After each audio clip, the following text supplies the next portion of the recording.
السلام علیکم۔ انگریزی میں ایک سینگ ہے کہ یہ جو سوال مجھ سے جتنی دفعہ پوچھا گیا ہے، اگر مجھے ہر دفعہ کے بدلے $1 ملتا تو شاید آج میں لکھپتی ہوتا۔ تو سکیٹری میں 2 سوال ایسے ہیں جو مجھ سے اتنی دفعہ پوچھے گئے ہیں کہ اگر ہر دفعہ کے بدلے مجھے $1 ملتا تو میں بھی آج شاید ملینئر ہوتا۔ تو وہ 2 سوال یہ ہیں۔ پہلا سوال یہ ہے کہ ڈپریشن کبھی ٹھیک نہیں ہوتا، اور دوسرا سوال یہ ہے کہ ڈپریشن ایک دفعہ انسان شروع کر دے تو ساری عمر لینی پڑتی ہے۔ تو اس ویڈیو میں پہلے سوال کا جواب دوں گا۔ تو پہلے سوال کا جواب یہ ہے کہ ڈپریشن کے 3 طرح کے کورس ہوتے ہیں، یعنی اس کا مطلب ہے کسی کو پہلی دفعہ ڈپریشن ہو تو وہ 3 میں سے ایک گروپ میں ہوتا ہے۔ پہلا گروپ وہ ہوتا ہے جس میں سے 50% لوگ، یعنی آدھے لوگ، ان کا ڈپریشن ختم ہو جاتا ہے اور ان کو زندگی بھر کبھی دوبارہ ڈپریشن نہیں ہوتا، اور وہ بالکل ٹھیک رہتے ہیں۔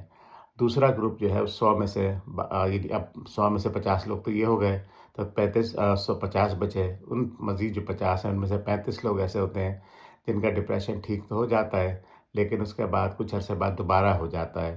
اس کے کئی چیزیں ایسی ہوتی ہیں جو ہم کر کے رسک کم کر سکتے ہیں، جن کی تفصیل انشاءاللہ اگلی ویڈیوز میں آئے گی، لیکن فی الحال اتنا سمجھ لیں کہ 100 میں سے جو مزید 35 لوگ ہوتے ہیں ان کا ڈپریشن ٹھیک ہو جاتا ہے لیکن واپس آ سکتا ہے۔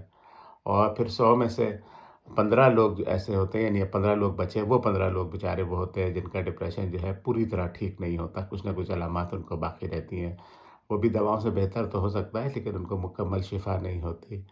تو امید ہے آپ کو اطمینان ہو گیا ہوگا کہ ڈپریشن کافی ٹریٹیبل بیماری ہے، بلکہ ہم اپنے مریضوں کو یہی بتاتے ہیں کہ جب کوئی دوا نہیں تھی، آج سے 70-80 سال پہلے ڈپریشن کی، تب بھی تقریباً 70-80% لوگوں کا ڈپریشن کچھ مہینوں کے بعد، 7-8 مہینے کے بعد ٹھیک ہو جاتا تھا۔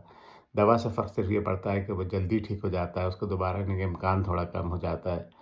اور دوسری اچھی بات ڈپریشن میں یہ ہے کہ جب یہ ٹھیک ہوتا ہے تو مکمل ٹھیک ہو جاتا ہے، یعنی انسان ویسے ہی ہو جاتا ہے جیسا پہلے تھا۔ تو اگر کسی کو ڈپریشن ہو جائے تو مایوس ہونے کی ذرا بھی ضرورت نہیں ہے۔ کچھ لوگ اپنا تجربہ بتاتے ہیں، اس پیج پہ بھی لکھتے ہیں کہ جی بس یہ تو ہو جائے تو کبھی ٹھیک نہیں ہوتا۔ تو یہ صرف 15% لوگ ہوتے ہیں، اور ان کی بھی کچھ بیچاروں کی کچھ پرابلمز ہوتے ہیں جس کی وجہ سے یہ بہتر نہیں ہوتا۔ اس کی تفصیل انشاءاللہ آگے آئے گی۔ سننے کا بہت شکریہ۔ السلام علیکم۔